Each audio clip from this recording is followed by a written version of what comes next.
Oh, that is wonderful. Wow.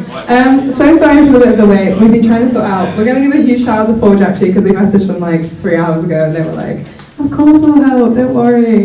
And it's caused them a huge pain in the ass. So everyone say thank you to Forge. Thank you, Forge.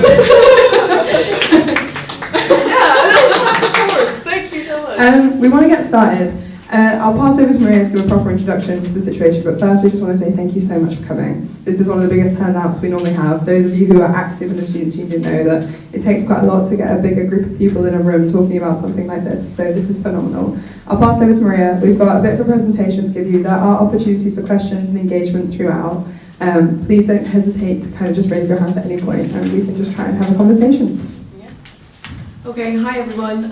So I'm Maria. I'm the Education Officer for the Students' Union, and today we're going to be talking a little bit about both the situation at the university and the Students' Union, the financial situation at the Union, the SU, and then we're going to be talking a little bit about how we are fighting it and how you can be part of the fight to help students out and help the university and help the SU out in that regards.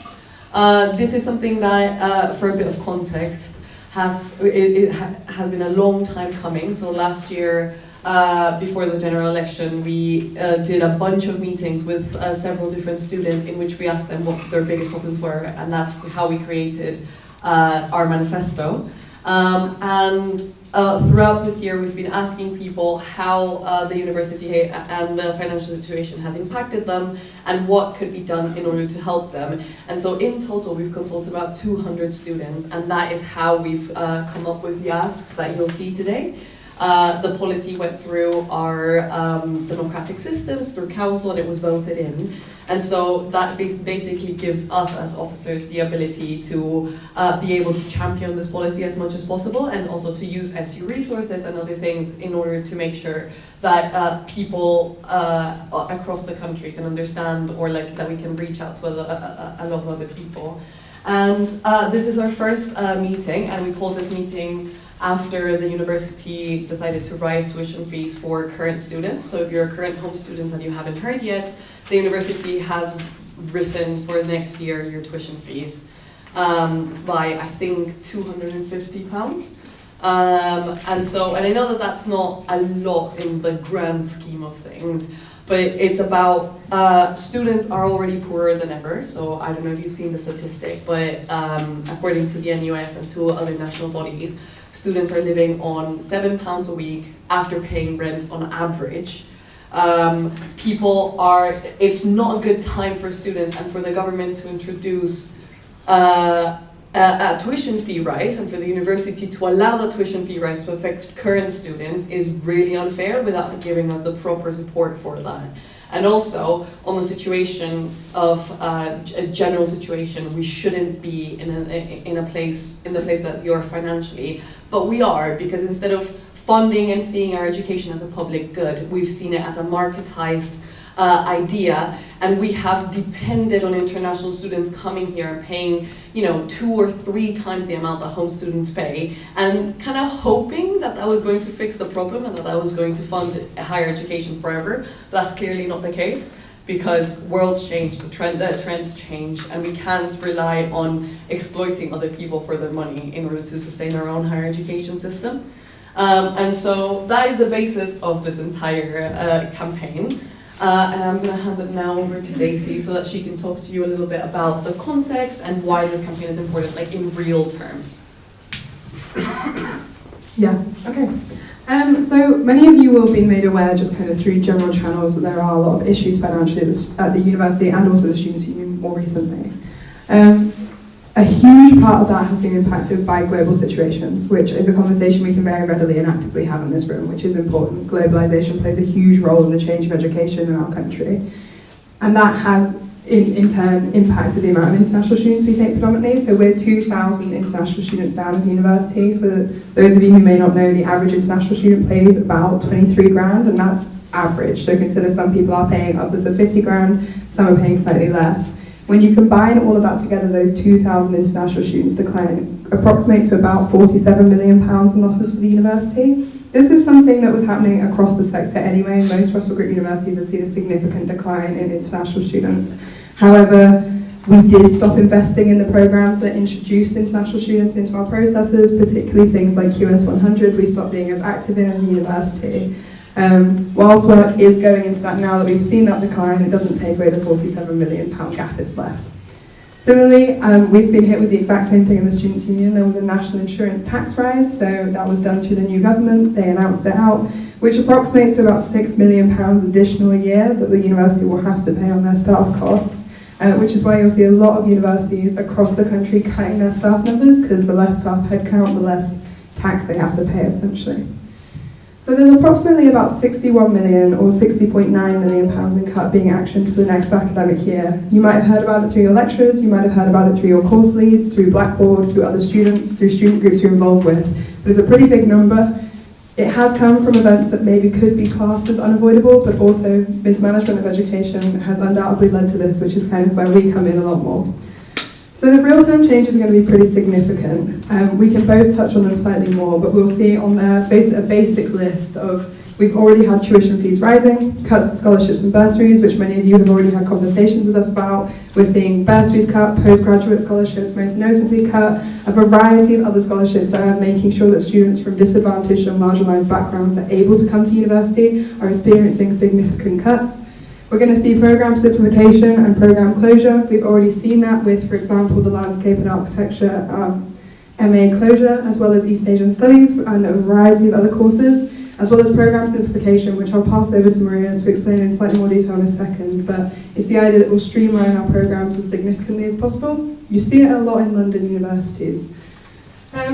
Also, the cutting of things like mental health and wellbeing services, we're seeing them stripped back, specifically within the voluntary severance scheme, which has amassed almost 300 staff members, I believe, or about 250 staff members, as well as cuts to faculty funding and further redundancies. But I think most notably, I'll pass over to Maria to explain slightly more what programme simplification is and why it's really important for you to be informed on it. Right, okay, so in terms of education, programme simplification means that Sheffield it has a lot of optional modules, and if you are in a social sciences, if you are in an arts and humanities, in anything that allows you, sometimes some sciences, you'll be allowed a lot of flexibility within your course, so you'll be able to have one core module within second year, and then not really any other core modules. I know that is different for engineers, and for medical students, but that is basically the range realistically for a lot of students. That is not going to be the case anymore, so the university is seeking to increase the amount of core modules that people have per year, and to ensure that the optionality is reduced, and so that anything that is a module that is less that has less people, that maybe is considered less viable, quote unquote, needs to be cut or removed from the program. And so that is the idea behind program simplification, to kind of ensure that the modules that do exist are a lot bigger, are a lot more core to the program. And while that is there are the benefits and the doubts from that. It is a major change, and I'm not going to tell you what to think about it, but it is really important that you consider what that means for your own education and the education that you want to have. So essentially, on the left side, we've got what the realistic financial context of the situation is, which in itself is quite scary. It's scary for us. We have to work within it every single day. We are taking actions against it, and we have slightly more details on that coming up. But I think most notably, there on the right are the real-time changes that students are going to continue to see. And if this is your last year, or you're only here for a year for your master's, or you've been here for 100 years and you are leaving eventually, or whether you have the rest of your degree to do, these are going to impact you. They are going to be within this semester. They are going to be for students who do come here. And as we continue to have open days and we continue to be a university that is in the ranks, and particularly from a students' union perspective, it is our responsibility to have these conversations. And if that means also telling people who are applying for our university, I think it is a very valid conversation to have. Next up, oh yeah, we're here already. Next up we have the Students' Union. Those of you who are counsellors have probably heard quite a lot of this. You also might have heard it through the grapevine if you work with Students' Union staff members, but a part of the university's financial decision-making has been to cut the Students' Union funding by about £400,000. That's also in real terms with no inflationary uplift. So that's a really, really important marker of that cut. It means that over the years, the amount that we have, which now will be about 3.7 million, will stay there regardless of inflation, regardless of the state of the economy, and that is alongside depreciation. So whilst we need to make sure our Students' Union building, for example, is updated, our subvention, which is what the funding for the university school, will not go up. On top of that, we have the £150,000 national insurance rise. It's not quite the 6 million that university has, but we still do have to pay significantly more tax on all of our staff members. And similarly, we have about 142k of depreciation in the building, and also something called pay progression, which is where we have to keep money aside to make sure that we can support staff through things like maternity leave, through promotions, and also for new starters within our within our organisation. So altogether, we have about a £700,000 financial deficit there. In an organisation of our size, we are still one of the best funded and one of the biggest students' union in the country, but it does impact us. We have a huge staff team. Many of you will be familiar with them. They do help students regularly. We have one of the best advice services in the country with the lowest wait times. We have the most amount of self-owned outlets in the country of any students' union. We have the most amount of societies that run fully and are fully funded in the country. Those things are all going to be put at risk because of that. I'll pass over to Maria a bit more to discuss some of the real-time changes.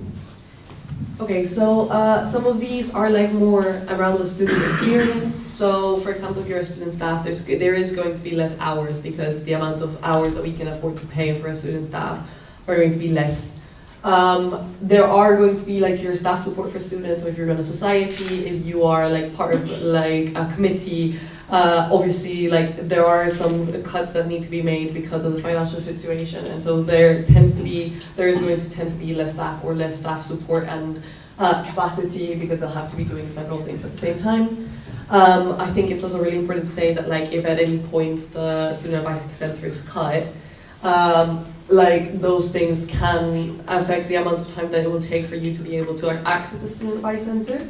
And also, for example, smaller things like Sky Sports and stuff being taken out of Bar 1. But that's a complaint that we've gotten quite a lot now. It's really important to a lot of people. And I think the most important one is that like the student advice centers are now less able to support students through financial hardship. So before we used to be able to the student advice center used to be able to tap into university hardship funds to be able to support students, and that's going to be less able.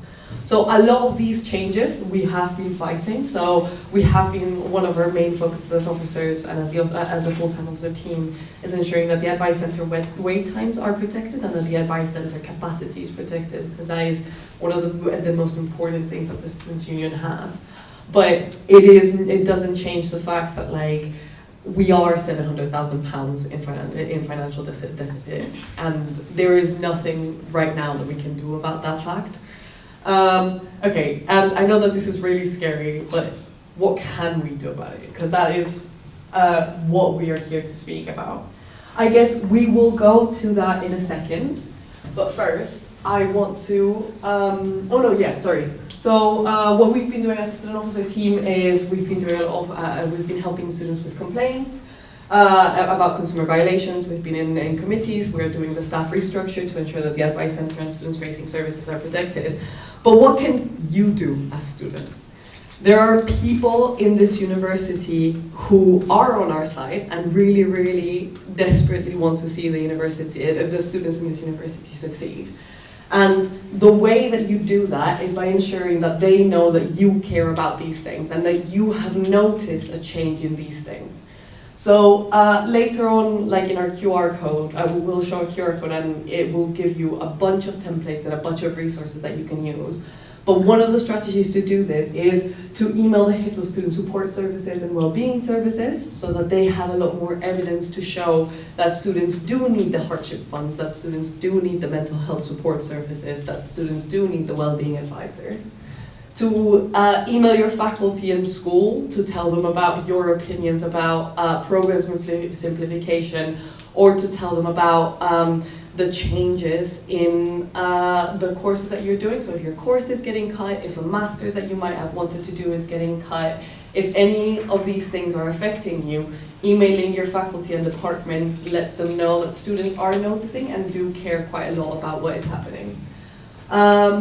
If you are, and this is very specific, but if you are, for example, a foundation year student who signed on to the university with a specific course in mind and would have signed on to it, you should contact the advice center. That will help you file a complaint about the courses that are being cut, so that you can tell the university, or so that you can complain formally to the university about something that they should have, a service that they should have provided you with, and specifically telling them, I wouldn't have signed up to this university if this course hadn't been available, and now it isn't. What are you going to do for me?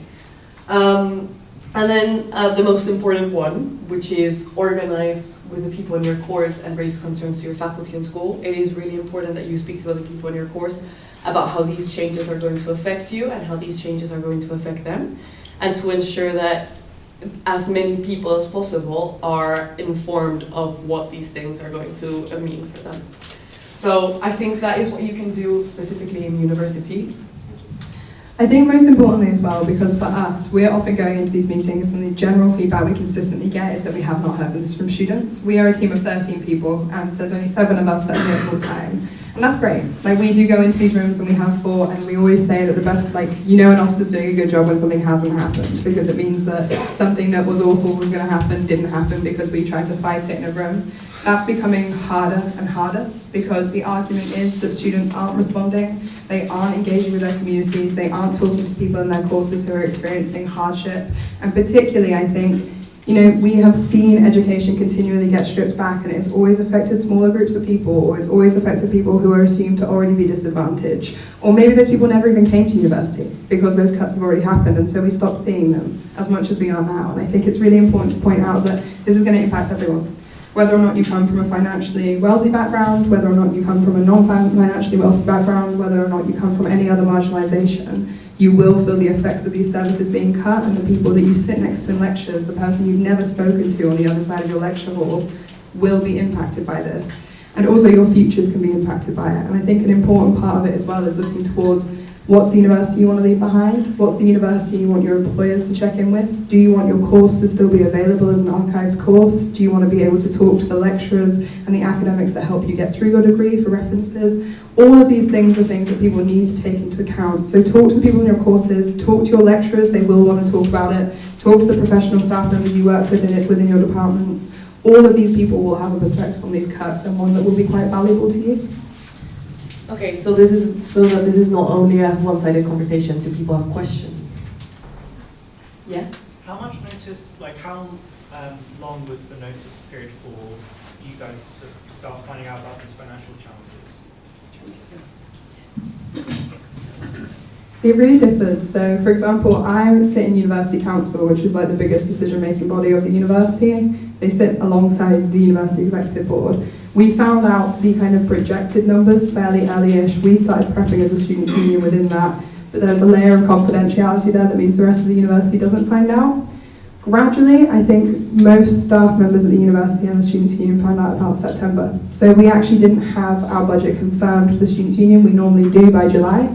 We got it confirmed at the end of December, which meant that there was a lot of pre-prep planning we couldn't do. It meant that a lot of people within the students' union were quite concerned because the science budgets hadn't been confirmed, and so we were kind of running on an assumed budget. And a lot of the faculties and departments would have experienced the exact same thing because budgets were delayed and there was no communication of those budgets being delayed. Any other questions? Oh, sorry, did that answer your question? Yeah. Yeah. I'm interested about the programme simplifications, because as politics we have a lot of choice, and I really like that about Sheffield, but I guess how do we sort of investigate like if these simplification or like modules are being closed, because it might be like you just go up to the next year and then you're told what the options are, but I don't know what like the most effective way of like actually checking and like finding out what's a normal change, like they just like change per year, or like what's actually a result of the cuts. Yeah. I think a really important part of this is like to communicate, again, to email your department and your school and your faculty and be like, I am worried about what the staff redundancies and all of this means for my course and the kind of education that I am getting, and have kind of dialoguing with your department about that. So one of the things, if anyone here is an academic rep, you would know that like student staff committees exist. and that if you go to those student staff committees, that's usually the place where people can dialogue with their department and their department leaders. And so I think maybe bringing those things up in your student staff committees, like checking in with your peers and trying to see when the next one is, to see that if you can get invited so you can talk about it, would be a really good strategy. Because then that's a way for you to be able to tell people, tell your department what you feel about the cuts or the simplification or the lack of staff or the lack of support. As an academic rep, I know that they're now using the lack of money to explain why they can't do anything for us, essentially, every time we play. Like, do you guys feel like that's happening to you as well? Like, whenever you go to these meetings, are they actually listening to you at all, or just? Yeah, I guess lack of money is, like, they'll always use that as an excuse, or maybe some of it will be like genuine, like, you know, benefit of the doubt, whatever. But I think it's about, and this is where it gets kind of complicated, it's about then you as an academic rep being like, okay, I know that you can't invest money, but this is a way that you can do it that doesn't spend money, or that doesn't like talk about money, or, you know, there's so many different programs and so many different things that the university offers that they're not cutting that would address a lot of the problems that gets brought up in like in student staff committees. And it's just about like highlighting those services or saying, whoa, that actually doesn't cost you any money, you are just using this as a chance to not do this. Also ask for proof.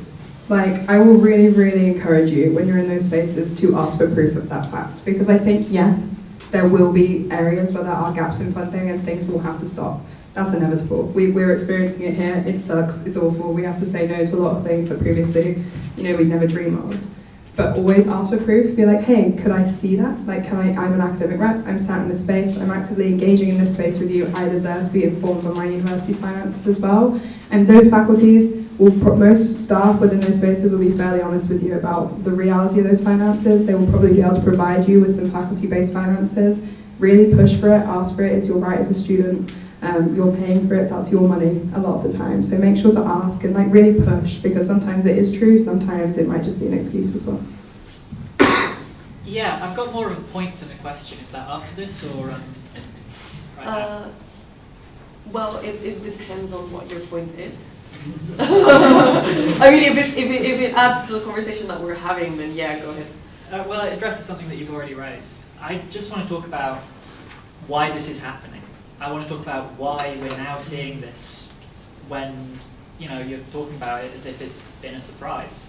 It's not a surprise, but it happened in September. But this has been building up for decades. It's been building up in the privatization and in the enormous shift away from government funding that's taken place in higher education. So before the introduction of student loans, universities were funded by the government. Now they are funded by private companies, and that shapes where the management's interests lie as well. Like, talking about attracting investment, this investment is what is shackling the university through debts to these investors and to the financiers as well. The university pays £22 million every year in debt servicing, but that's going completely unquestioned. There's no question of cutting the profits of the bankers. There's only talk of cutting the conditions, the learning conditions of students, the wages and jobs of staff, and the services that we all rely on. So I just wanted to raise that. It is really important, and I think the context of the timeline of higher education in this country is something we definitely need to be informed on. Our campaign has been informed by that kind of those years and years and years of service cutting and privatisation that have followed. One of our asks, which will come up, is for the university to now fund teaching once again within universities to make sure that there isn't that privatisation. The government, sorry. So we are aware of that, and I think it is an important conversation to be had. Brian. I as one of your local councillors, Salford and Angela represent this ward where you are sat now. And there are other political parties are here tonight as well as councillors. I wanted to agree with what you're saying on a personal level about the privatisation of our education system over a number of years, and it's reached a bit of a crisis point at the moment. We know that. What I wanted to say was, don't assume that we as councillors know stuff that's going on. Because the links between the University of Sheffield and Sheffield Council are not good. They're not strong. Certainly at council level. But I've spoken to senior officers and they don't know what's going on either. So make sure you do updates for us. Yeah. That is really critical that you keep these updates coming about where your campaign's going, because then we're able to support you. Great, thank you so much. Okay, I'm gonna allow for one more question, and then I'm gonna continue so that people who need to leave can see all of the information, and then we'll go on to further discussion after all the information is done. Is that okay? We do have another opportunity for questions, so please, like, if you can hold on to a question, we can also answer them at the end. Yeah. I'm a society treasurer and I wanted to ask, is this likely to affect society grant funding? I think the only thing that we agreed on as a students' union from the beginning was that society funding had to be protected at all costs, because societies are the first point of entry for all students to a students' union, and they're also the community creators of the students' union. Yeah, that is absolutely true, and also we have ring-fenced and increased the alumni fund, so we put a call out when we were told our subvention was being cut in about August. We started putting call outs to alumni members to ask them to start increasing the funds and donations they were giving into the alumni pot. For context, the alumni pot is an opportunity for societies to apply to it and get additional money, so that went up from 25 grand to about 50 grand. We're hoping to see further increases in that, and that will continually be ring-fenced only for society and committee funding. Okay, thank you. That's a relief. Of course. Okay, I'm gonna have to move on. So we're gonna moving on to like what our national campaign is, the thing that we really want to talk to you about. So this is all. All of this to say is that, like, as was mentioned before, we can't do this. Like, this is not something that we'll win just by telling the university, "Oh, you shouldn't be doing this," because, like, that's not. We won't be able to win anything on those grounds. And realistically, that won't improve the material conditions of students right now. So students at the moment, like, even if the university stops doing absolutely everything and cutting and reinvests everything, students are still the poorest they've ever been, living in the worst housing condition that they've ever lived in, with a student loan that doesn't match their monetary needs. Or if we are international students like myself, you are being charged 2 or 3 times the amount of money that you need in a way that you shouldn't be to get the exact same education that someone is paying £9,000 for. And that is absolutely disgraceful, because then it means that everybody's losing, and the only people who are winning is not even like higher management or anyone. It's just like kind of like a sad machine that's working on itself. And so I think that it is really important to address the fact that, like, students are having it really bad, but also that the only way that we can fix higher education is by ensuring that the government is funding higher education. And we acknowledge that at this moment, right this second, the government is not going to be like, okay, yeah, I'm going to invest all of this money into higher education. We acknowledge that, but we do think that there are steps that the government can start taking to invest in higher education that the government is not taking. So, for example, well, I'm going to speak first of indirectly impacting students.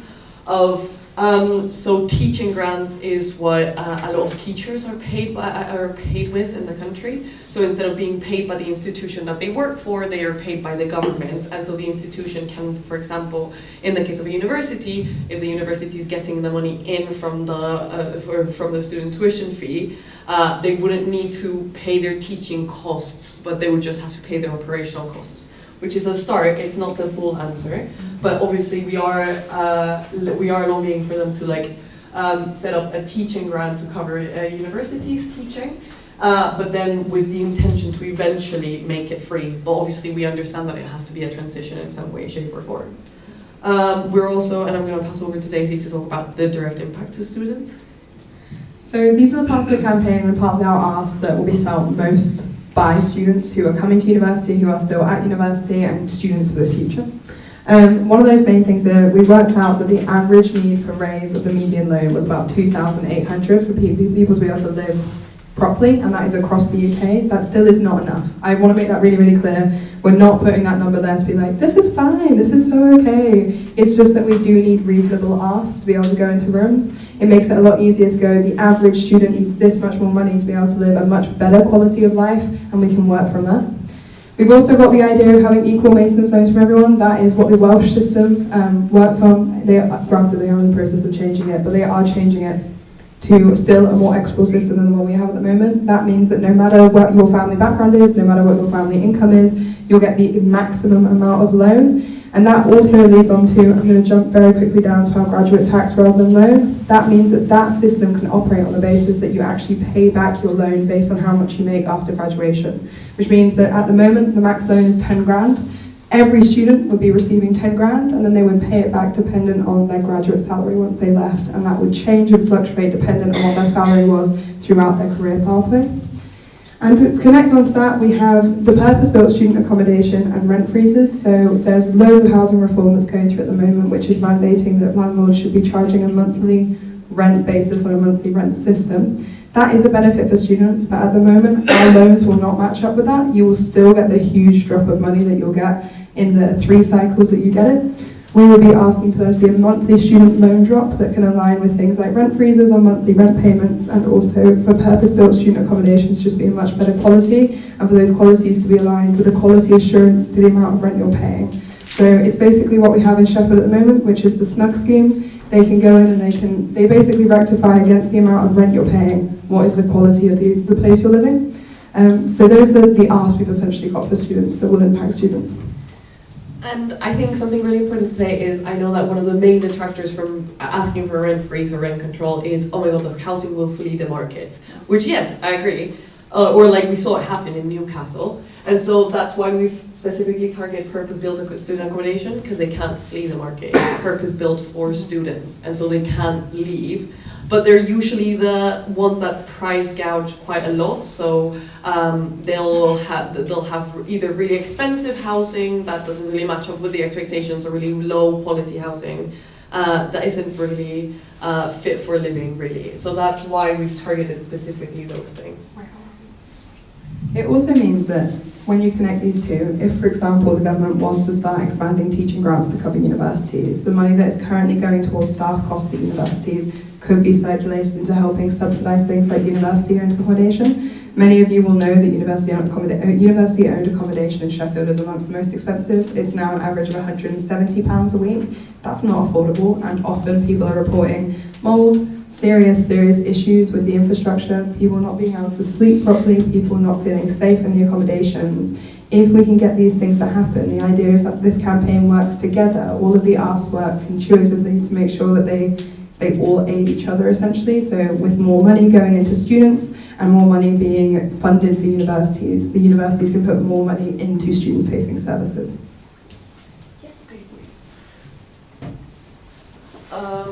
I can cover. So this is the kind of the current support we have. So we have loads at the top, we have SUs, we are talking to a variety of different students' unions at the moment, including the NUS, which is the National Union of Students, and a variety of other students' unions that are working with us. We've got specific support at the moment from Manchester, Leeds, Durham, Liverpool and Edinburgh now. They're working with us to actually make sure that this exact campaign, a lot of the asks that we have are also implemented through their democratic systems. So they're basically pledging onto our campaign, which is great. We also have the UCU and other trade unions that we have close connections with. We are talking to them, making sure that we're supporting them as much as possible. I'll pass over to Maria now to explain the remainder. And then big up to all of the councillors in the room. If you can raise your hands up, please. Great! Yay, thank you so much. So we've got a bunch of councillors who have agreed to support our campaign. And we also have the support from Abdazan Mohammed, who is Sheffield Central MP, who is willing to support us with this campaign, to maybe bring it up to Parliament, to help us out with anything that we need. But this is mostly to say to you guys, like, this is not like an empty campaign, like we're not making you sign or like attend these places and then not have anything to show for that. Like, there are people who are really invested in making sure that we can get somewhere with this. And then, so this is where you come in. So how do we make this campaign work? How do we win? So firstly, one of the most powerful things that students have in terms of politics that don't usually happen is that students are have technically dual like access to MPs. So normally people can only or mainly only speak to their member of parliament who's in their area. But students, because you have a parent who might live in a different ward from you, you can technically speak to either of those people. And so that means that even though we're all from Sheffield, we don't all have to send an email to Abdeslam. We can then go back to and speak to our parents, or talk to or look at who our MP is in our parents' ward, and send them the email that around supporting this campaign. So what is the goal that we're trying to do, as you will read there? The government has said that they're going to release the budget and the plan for universities and higher education in late spring of 2025. Some people are saying that they're going to release it in summer of 2025. And the idea is to speak to as many MPs as possible before that is released, so that we can try and get something in that budget about these asks. So if you can write to your MP at home, also you can write to Abdeslam, but she's already in support of this campaign. So yeah, that's email our MP. Also, obviously there are other MPs in Sheffield and we are trying to get them on board, so we're in conversation with Olivia Blake at the moment, as well as just MPs that are from further afar. So because there are further education colleges, there are sixth forms, there are schools, those students do progress into universities, we need that trail of education coming with us on this campaign. But also send this template to people you know at other universities, people you know who are active within activism or just really care about their cause, or really don't care at all. Just send it to them and tell them to find out who their MP is, get them to send the email over to them. It's essentially the most amount of people we can get sending this email over to MPs, no matter where their constituency is, no matter what university they're at, whether they're at a university or not. We just need to make sure that these voices are being heard. And so if you have siblings, if you have parents who are going into education, parents who couldn't afford to go to uni and so didn't, parents who did go to uni and are graduates of the university, get them to email MPs. Try and get everyone in your life as engaged as possible with sending out this. They don't even need to write an email. We have a template, so just make sure to share it out as much as possible. Okay, great. The second part is fly posting, flyering, canvassing, and community outreach. So if people want to get involved in a way that is a little bit more involved than sending an email or sending a petition, we would love to have people who want to canvass with us or fly post with us. So canvassing, basically going door knocking to other areas that might not be student areas, so that we can reach families, so we can reach young people, graduates, alumni, people who care about these kinds of issues, because Sheffield is an incredibly young and incredibly community-based city. And so if we're able to get this, a lot of people to care about this, we'll be able to reach out further audience. And the reason why we're doing this is because, and don't quote us on this just yet, because actually Parliament is blocking our petition at the moment.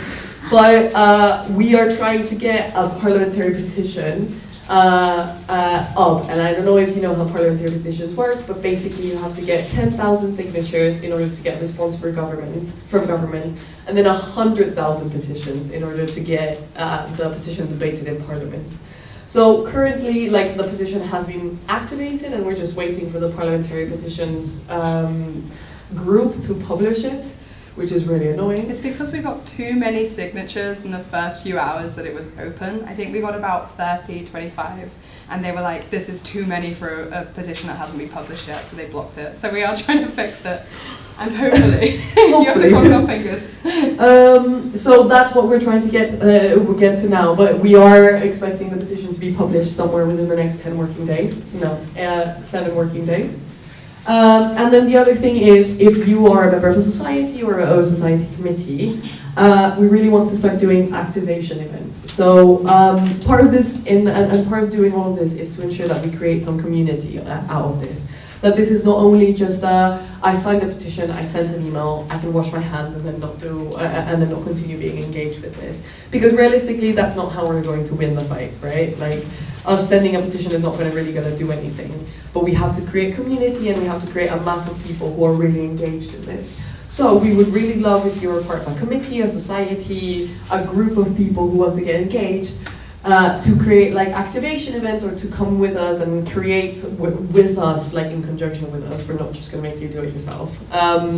Events to get your society members and people who are not part of your society engaged with it in different shapes or forms. So anything from like a charity hike so that we can support UCU members whenever and if they go on strike. Something around like a community meal that people can come to that is free, so that they don't have to pay anything, and we can talk a little bit about this, and we can talk about the cuts. Anything that might get people in community. It also means that people who are at a higher risk, for example, of going to protests or being involved in things like flag posting or canvassing or flyering, people who might be scared of that because, for example, they're an international student who is more at risk, or they're a student who doesn't want to risk being kicked out of university, which we are aware is a very active fear for a lot of people who are engaged in activism spaces. Putting on these sorts of activation events mean that people who you might never see walk into your rooms as a society will walk into your rooms as a society. It also means that for our societies that might typically not be classed as that political can get involved. They can do things like sign making, meals put on for free, all of the things that Maria has mentioned. But I would say most importantly, make sure your society or your events that you want to put on, think about all the students, not just the students you usually capture. Think about the students who might be scared to enter a particular space, might not know that much about tuition fees, might not know that much about higher education, and might not know their rights as well. So just always think about that. I think it's a really important reminder. We have to remind ourselves all the time that people aren't engaging with the exact same information we are. And just like a reminder to make sure that the students who are most at risk are the students who you do want to engage in these conversations. Okay, great. So I'm going to leave the QR code here, but I'm going to open up the space for conversation and questions now. So if people want, yes. Thank you for the session, and thank you for bringing us together. I just want to know what will be the implications of this on international students, because international students at the moment are already paying loads of fees, and they are equally concerned because loads of international students rely on scholarships from the university, they rely on external funding from the university as well. And the reason the less international students are now coming to the university is because the government of this country has used anti-immigrant rhetoric and hostility for years, and they have banned international students from bringing families in as well. So obviously they're bearing the fruit they have already grown.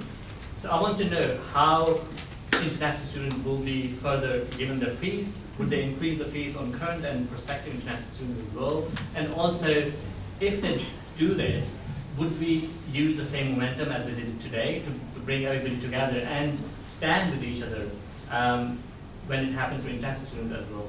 Yeah. I think for the moment there are no plans. For the moment, this might change, things might, differ, but for the moment there are no plans to raise tuition fees for international students, just because basically every year the university has made it so that like when you sign up to university, you pay the exact same amount of 3 years, 4 years of your course duration when you're an international student, and they have no plans of changing that yet. That might change, but up until now we have heard no whispers of it.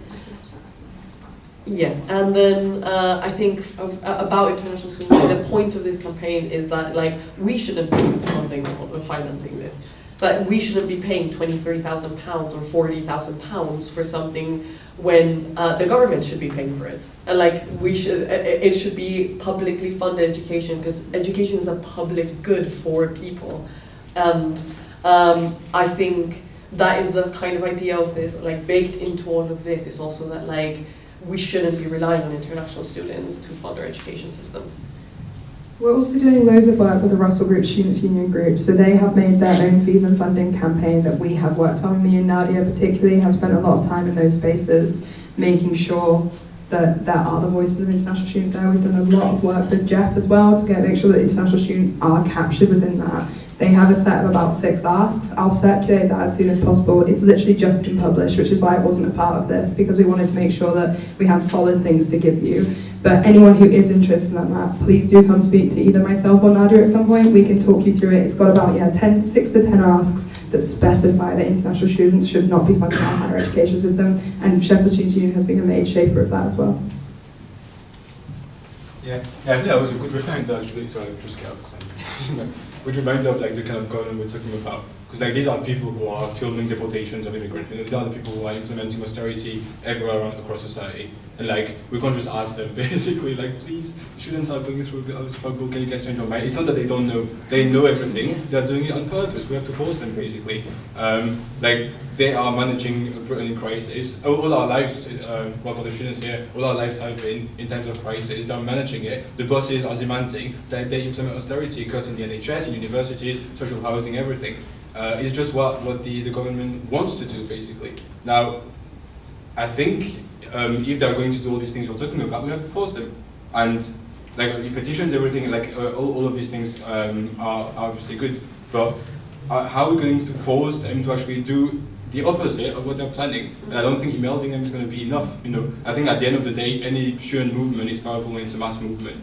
And so I'd be curious in terms of like, are you guys planning something of a mass scale in person? You know, like whether it's like rallies, occupations, student strikes. The UCU, I'm a member of the UCU, which is like the workers' union on campus. The UCU is most likely going to go on strike in the spring. Student support can be a massive factor in a successful strike.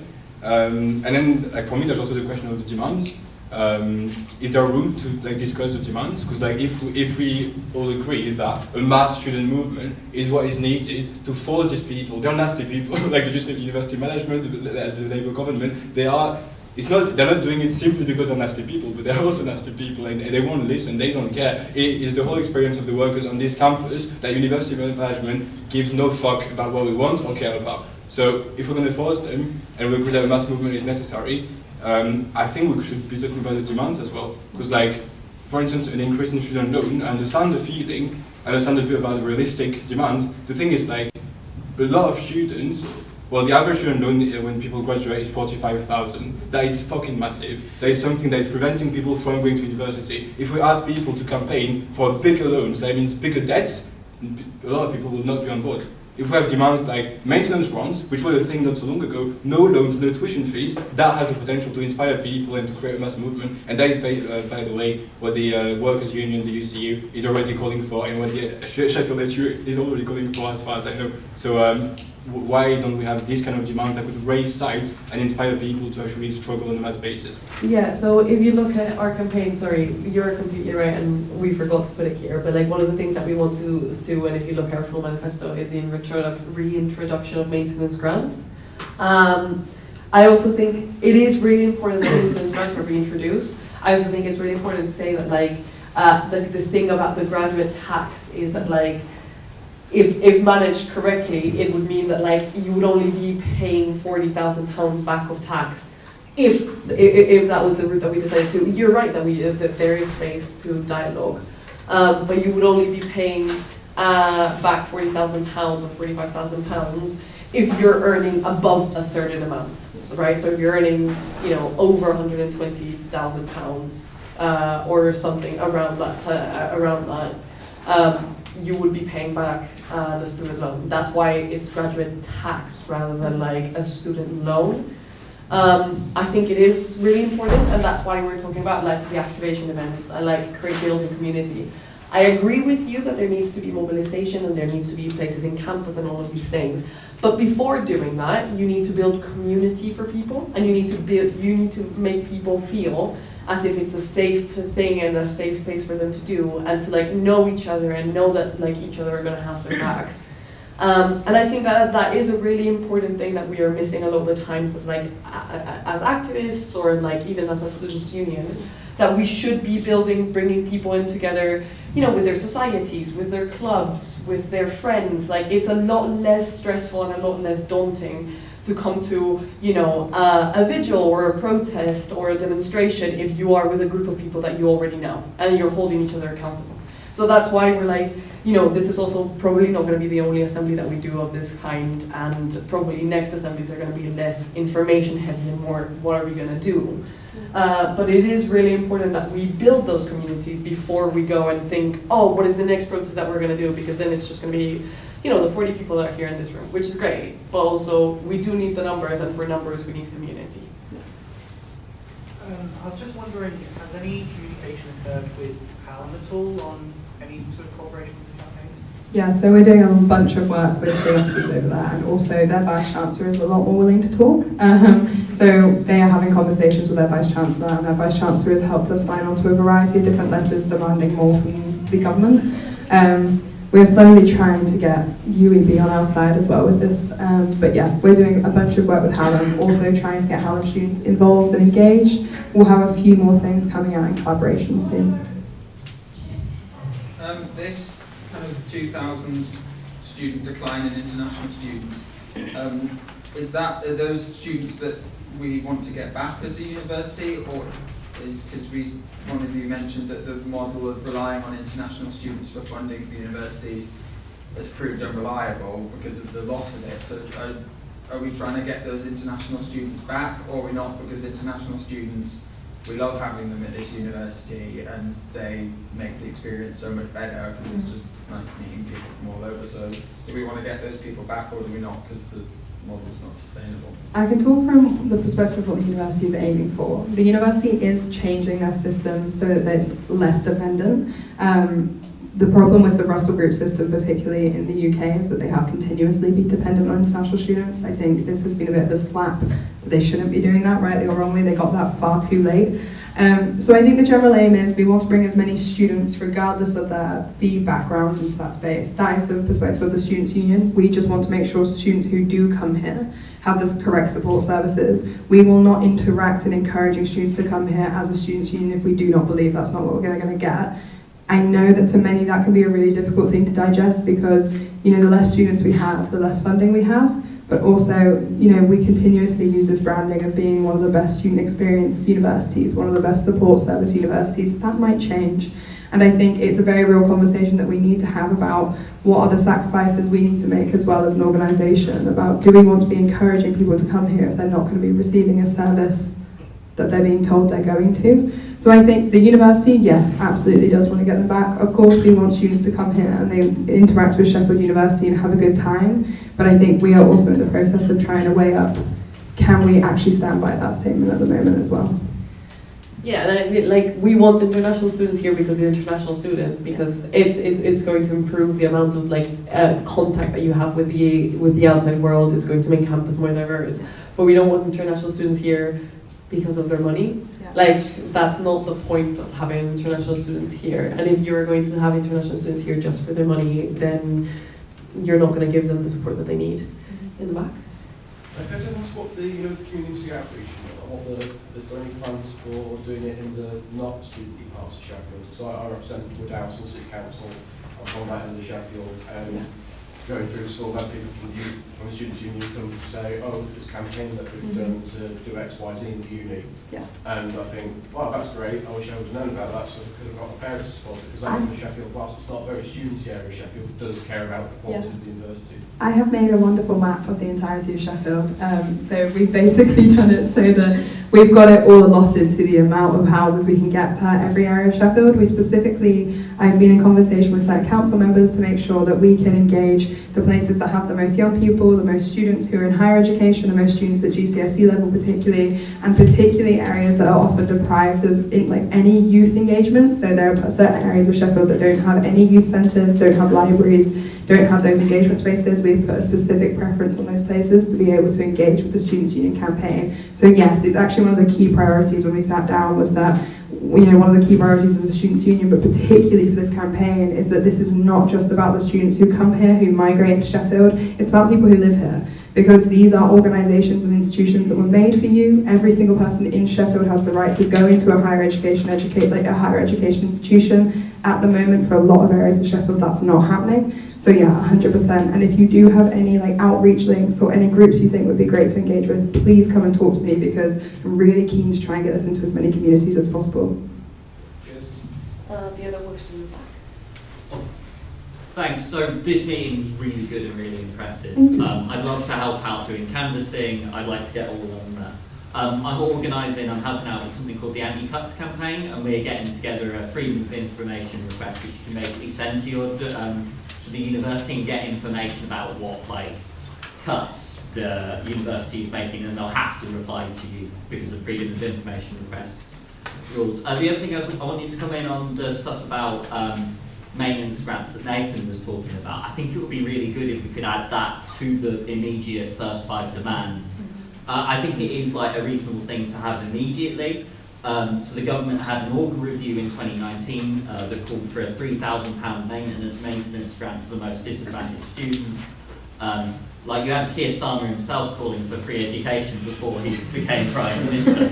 I don't know how he forgot about that, but I think we could actually get that forward. I think that's something we should discuss. Thanks. I think definitely, and I think the whole point of these spaces, and one thing that we were so keen for, and why we were so excited when there were so many people here, is so that we can have these conversations and look at what we do present, because as much as we've spoken to a variety of students, they've been kind of more smattered conversations throughout academic forums, so thank you. Yes. Yeah. So I'm glad to see that you're working with UCU and things, and as Nathan said already, it's quite likely UCU will be going on strike in the spring. And previously, SSU hasn't publicly supported that, but given that they're fighting for a lot of the same things as us, will you as officers be pushing for the SU to use its position to publicly support the strike? And We have, students against yeah, we have policy, and if the university wants to be upset about it, they can be upset at the policy. How? Well, we have a policy that says that we support striking workers, and that includes the UCU. And so we are mandated as a students' union to stand with the strikes.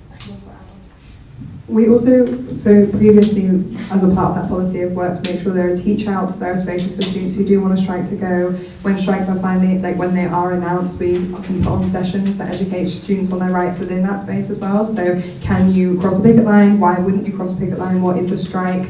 Also for international students particularly, how is it going to impact you? Every single time we see strikes, particularly with the introduction of attendance monitoring, we see international students increasingly quite concerned about the fact that they might get negative points on their UKVI for not going to lectures that are actually striked or cancelled. And so we have a genuine responsibility towards ensuring students are as informed as possible. And on top of that, we have a policy that informs us to be able to support the strikes and also to stand with all workers striking. And also our staff members here at the Students' Union are also part of Unite and are having quite similar conversations in certain scopes. Yeah, and also this campaign was going to, because we've thought about what we were going to do if UCU did strike, and I think part of this was this campaign and being if staff support and solidarity with staff is really important. Hi guys, I'm Emily. I'm from the Revolutionary Communist Party. I just wanted to come in on what my friend Nathan and Charlie have said, and I think it's clear to all of us in the room the problem with this is capitalism, and we've been seeing this for years now.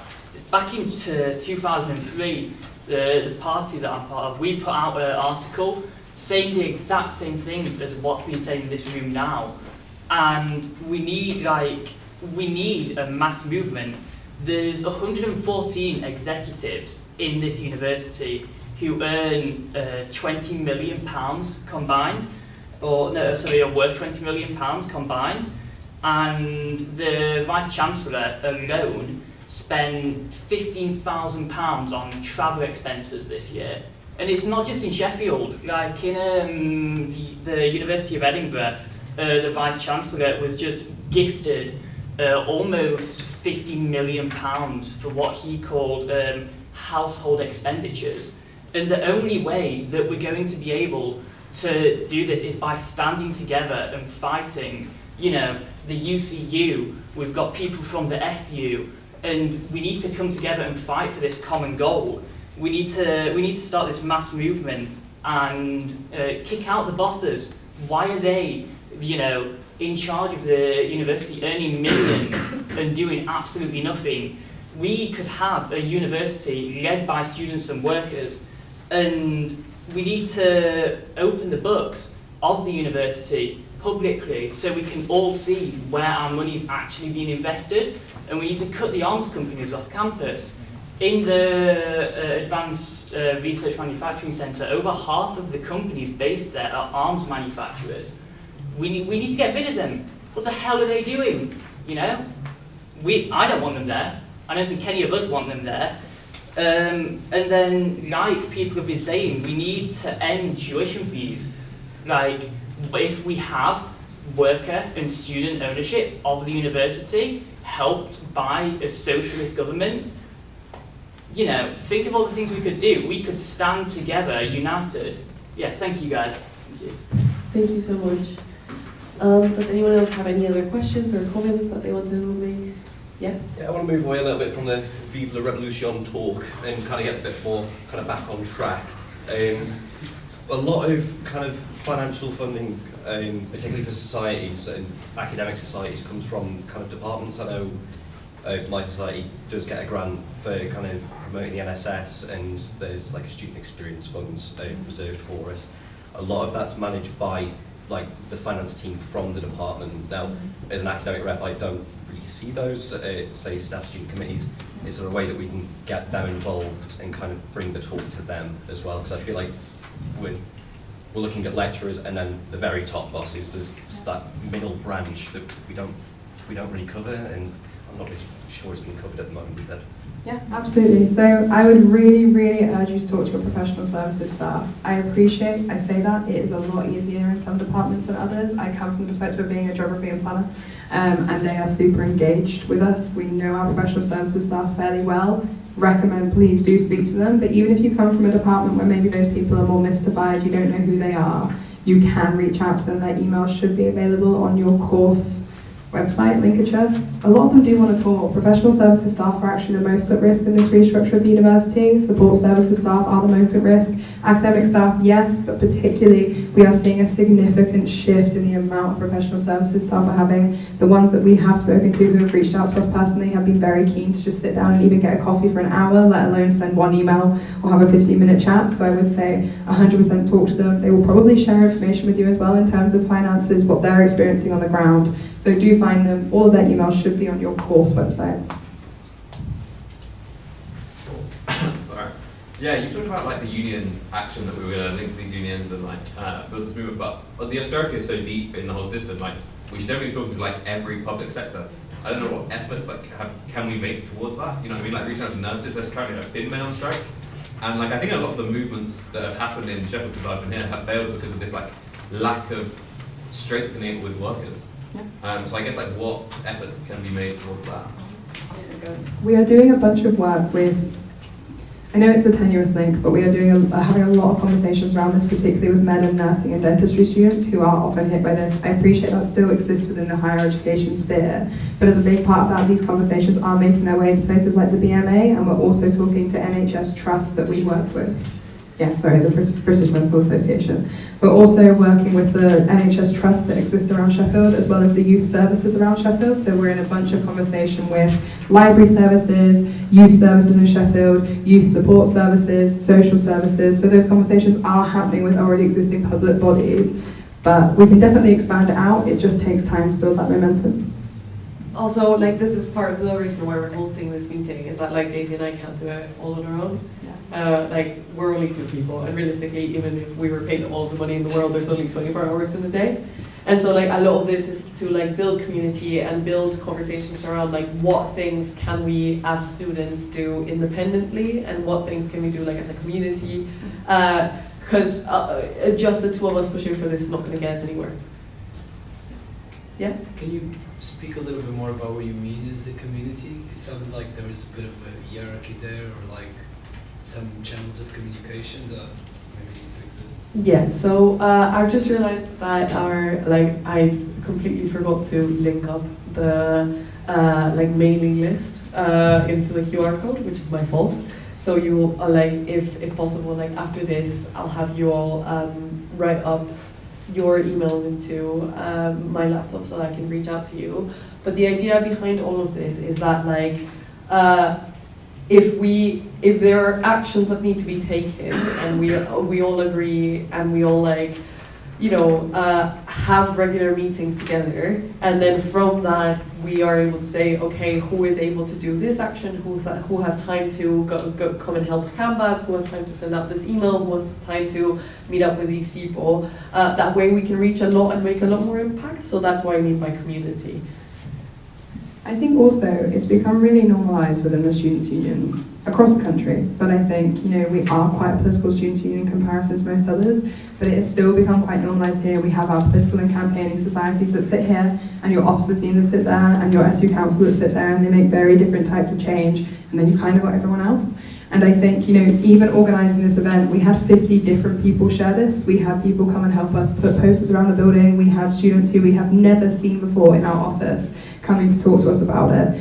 It is, yes, making sure there are networks and making sure there are mailing lists, and please do come and put your email down. But also, it's making sure that people feel they can share something that could be deemed this political, even if they aren't that political, or making sure, off the top of my head, our craft society or our ceramic society or our duck society feels like they can also have a space in these conversations. Because I think at the moment, and you see it everywhere, it's not just us, it's not individual to us, there is a significant segregation between the societies and the student groups on campus who feel like they can make change. And I think holding events like this and having people coming in talking to us and making ourselves more accessible and making our staff more accessible and building relationships with our staff members and the people we've never met that are sat next to us, it builds a community that I think we lost quite a long time ago within this sector. Hi, so I'm just asking as a master's student. So we're only here for like a year as a postgraduate taught student. So I'm not sure how much this would affect us, but for example, I'm a Chinese student and most of us just want to be here to study and just to get over the year, and any tuition fee increase would likely not affect us much as opposed to some students who come here with scholarship.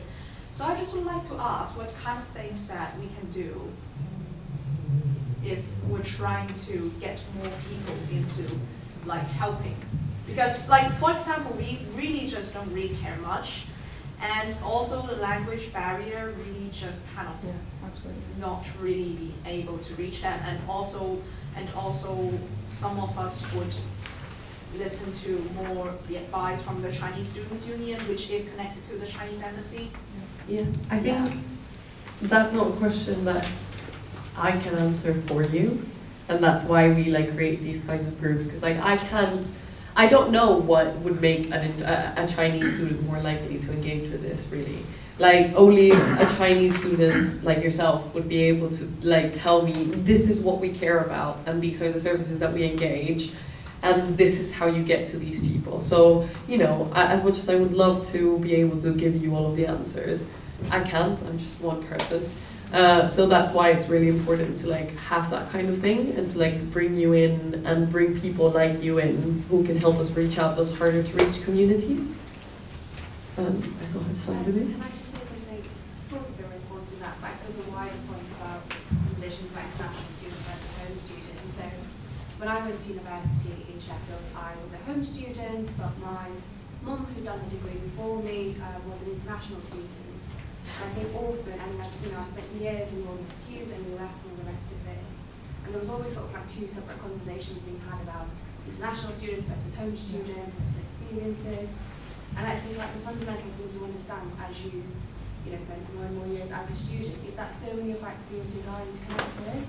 And actually, when home student fees goes up, so do international student fees. When purpose-built accommodation prices go up for home students, they go up to twice more for international students, and you sort of see that trend across the board. And so actually lending your support to campaigns that might seem like they affect home students or small portion of students, whether that's just the postgrad, just disabled students, yada yada yada, actually is sort of, I suppose, lending your support to bettering that universal student experience, because at some point or the other, if a cut is made here, it is going to eventually come around to affecting what students. I know you do have a point, but just to add on to that as well, I think it's really important to remember that, for example, support services are a great example of this. We have been pushing as a students' union for years, and particularly on our team, to get more international friendly and also differential language friendly support services within counselling and mental health. Those things are not going to happen the more that they cut funding from counselling and support services. So I think it's also remembering that those student-facing services will be impacting, regardless of how much engagement there is there. It's certainly not going to increase any international engagement if we can't push in from those perspectives as well. Yeah. I also wanted to come back in on your kind of question and point. I'm not a Chinese student. I'm not an international student, and I'm definitely not going to be a master's student. But I think one thing that's relevant here is a question that's relevant to all of us. And that question is like, what do we want our university to be? What do we want the foundation of our university to be? Do we want it to be, as Emily rightly pointed out, a playground for wealthy arms companies and polluting companies, and for just financiers who want somewhere to stash their money? Do we want it to be run in the interests of the wealthy, by a management that is composed of the super wealthy, or do we want it to be run by students and staff in the interest of students and staff? Now, I'm not saying that tomorrow we're going to be waving the red flag from the top of the SU, but there is absolutely no point setting out on this journey of building a movement if we are not building a movement that represents everyone and represents that final goal of a university that works for everyone, because it is run by everyone in the interest of everyone through a democratic process. So yeah, I can't promise you, particularly in person, anything that will come into play this year. I don't think this movement promises anyone some big grand free whatever immediately. But it's a question. Is this university working for us right now? No, it's not. Let's change that. We've got one more at the back. Thanks. I think to add to this as well, so I'm here as a local councillor, but I'm also here as an alumni, and I think, even if you're a student who might be leaving in a few months, I think there's still a very real reason to be concerned about the reputation of the university. I'm here as someone who, my degrees, my 2 degrees, the third one I dropped out of, come from this university. Its reputation is practiced on what the university does now, and the reputation of my degrees is practiced on what the university does now. So even if you're only here for a short time, you feel like you're only here for a few months, you don't particularly feel concerned about what's changing in the future. It will change the academic reputation of the university to have different kinds of students, lower quality degrees perhaps, and I think it's worth keeping that in mind. What the university does impact you and your CV, so even if you're not seeing it from another perspective, there is an impact on you regardless of who you are as well. And education officer, don't be coy. Okay, does anyone else have any other questions or comments? Okay, great. So I guess we're gonna draw it to a close. If people want to stay and chat for a little bit, you can do that. We're gonna stay here for as long as you want us to. I am going to ask, however, and plead, like beg and plead, that you put your email into my computer, or else we will lose you forever, because we don't have all your emails. Thank you so much. Thank you. Thank you very much.